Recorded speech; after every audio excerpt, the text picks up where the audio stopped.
आज या ठिकाणी इंडियन मेडिकल असोसिएशन शाखा बार्शी, डेंटल असोसिएशन शाखा बार्शी आणि वैद्य आयुर्वेद असोसिएशन, धन्वंतरी असोसिएशन यांनी कोलकाता येथील आर्जिकार मेडिकल कॉलेजमधील द्वितीय वर्षात पोस्ट ग्रॅज्युएट शिकणाऱ्या एका भगिनीवरती अमानुष अत्याचार करून तिची हत्या केली। याबद्दल या ठिकाणी आज निषेध मोर्चा म्हणून या ठिकाणी आयोजित केलेला आहे। ह्या मोर्चासाठी या डॉक्टरांसोबतच आपल्याकडे समाजातील प्रत्येक घटकाचं पण कर्तव्य आहे, याचा निषेध व्यक्त करणं, मुकमोर्चामध्ये सहभागी होणं म्हणून आम्ही लायन्स क्लब बार्शी टाउनच्या वतीनं या ठिकाणी या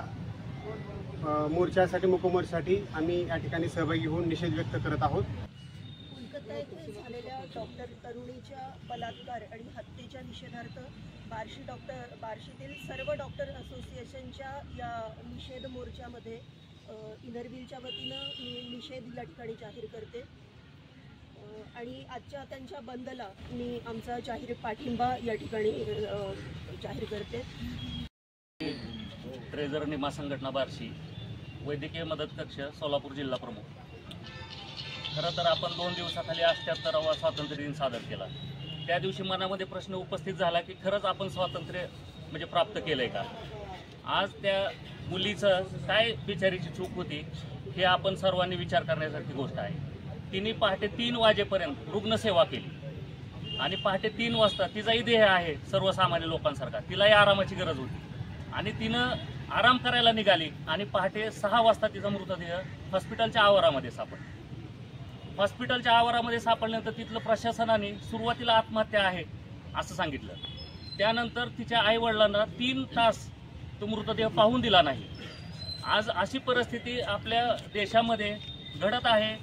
आज लोक सर्वसामान्य विचार करत असतील की बाबा झालंय काय, डॉक्टर आहे आपल्या घरापर्यंत नाही आलेलं, पण उद्या तुमच्या घरापर्यंत येणार आहे, ही आग पोचायला वेळ लागणार नाहीये। आज घटना घडत आहेत का तर आपण शांत आहोत म्हणून। नेपोलियनने म्हटलेलं आहे की the world suffers a lot not because of the violence of bad people but because of silence of good people. मित्रांनो लक्षात ठेवा, आज जी घटना घडलेली आहे तिथली मुख्यमंत्री एक महिला आहे आणि तिच्या राज्यामध्ये ही घटना घडत आहे। आमची एवढीच मागणी आहे की तिला न्याय मिळावा। आज ती गेलेली आहे, ती काय परत येणार नाही, काय केले ना, पण तिला कमीत कमी न्याय मिळावा, त्या नराधमांना फाशी मिळावी। आणि माझी विनंती आहे ममता दीदींना की बाबा थोडी जरी ममता तुमच्या शिल्लक असेल तर तिला न्याय द्या आणि त्या नराधमांना फाशी द्या, हीच तिला खरी श्रद्धांजली असेल। धन्यवाद।